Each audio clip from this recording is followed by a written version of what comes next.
Le championnat reprend ses droits dans quelques jours. Et comme chaque année maintenant... Ouais, c'est la deuxième année, hein, t'emballes pas non plus. Certes, mais de quoi tu te mêles au juste? Bref, comme je le disais, comme l'an dernier, il est temps de faire une mise à jour parce que beaucoup d'eau a coulé sous les ponts. Un Mediapro.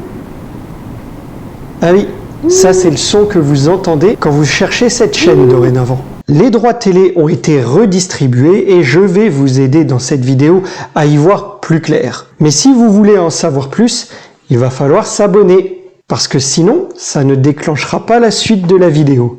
A few moments later. Bon allez, sans rire, faites-le parce que vous en avez envie. Pensez à activer la cloche de notification pour être alerté de la sortie de chacune de mes vidéos. Et vous pouvez aussi me suivre sur mon Instagram pour être tenu au courant dans la semaine de la sortie de la prochaine vidéo et pour avoir du contenu régulier en story sur l'actualité du foot.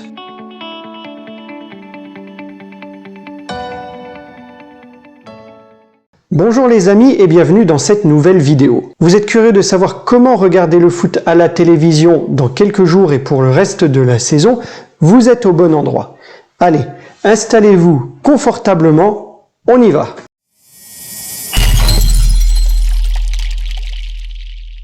Alors pour démarrer, donnons déjà la règle de base. Les droits de diffusion des compétitions ont été finalisés. Pour autant, les différents acteurs peuvent encore revendre leurs droits ou passer des accords. En clair, ça veut dire que ça peut encore évoluer. Eh oui, nous sommes dans un monde d'incertitude, les amis. Bon, on le sait depuis fin 2019 déjà, les droits de retransmission de la Ligue des Champions ont été attribués à beIN Sport et Canal+.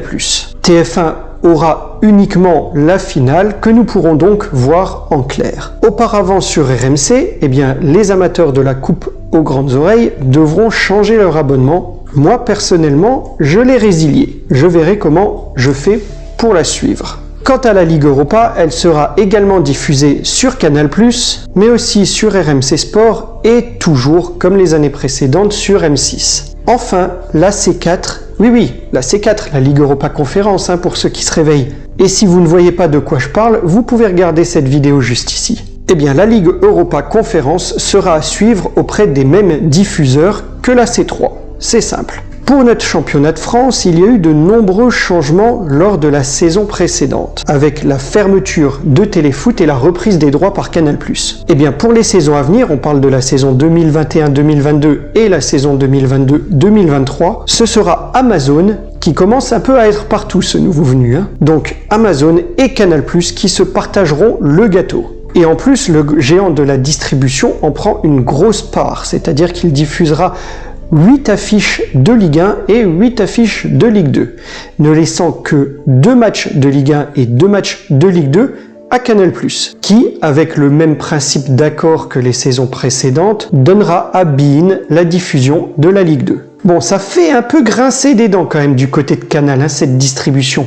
Eux qui ont fait le pompier cette année en remplacement de Mediapro, eh bien ils trouvent ça tout simplement injuste. On n'est pas à l'abri d'une surprise de ce côté-là. Pour l'étranger, eh bien rien ne change concernant certains championnats. En effet, beIN continuera la diffusion de la Liga, le championnat espagnol jusque 2024 au moins, et RMC ainsi que Canal continueront à diffuser la Première Ligue. Quant à la Serie A et la Bundesliga, elles sont toujours en cours de négociation et pour l'instant, aucun avis ferme n'est décidé là-dessus. En tous les cas, au moment où je tourne cette vidéo et on est début juillet. S'il y a un changement d'ici à sa sortie, la sortie de la vidéo, et sans doute que ce sera le cas, je vous l'épinglerai en commentaire sous cette vidéo. Bon, c'est toujours le même problème en France.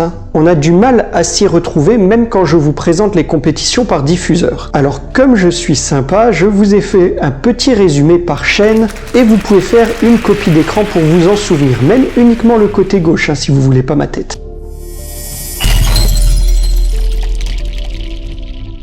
Voilà, pour beIN, il faudra débourser 15 € par mois et c'est sans engagement. Avec RMC Sport, ce sera ça et il y a deux formules, 19 € par mois avec engagement ou 25 € par mois sans engagement. Il existe tout de même une formule chez SFR permettant de cumuler un abonnement à RMC Sport et un abonnement à Canal+. Il faudra alors débourser 29 € par mois, mais si vous voulez les deux, ça vaut peut-être le coup. Avec ça, vous aurez accès à toutes les compétitions portées par ces deux chaînes. Du côté de Canal+, eh bien voilà le programme.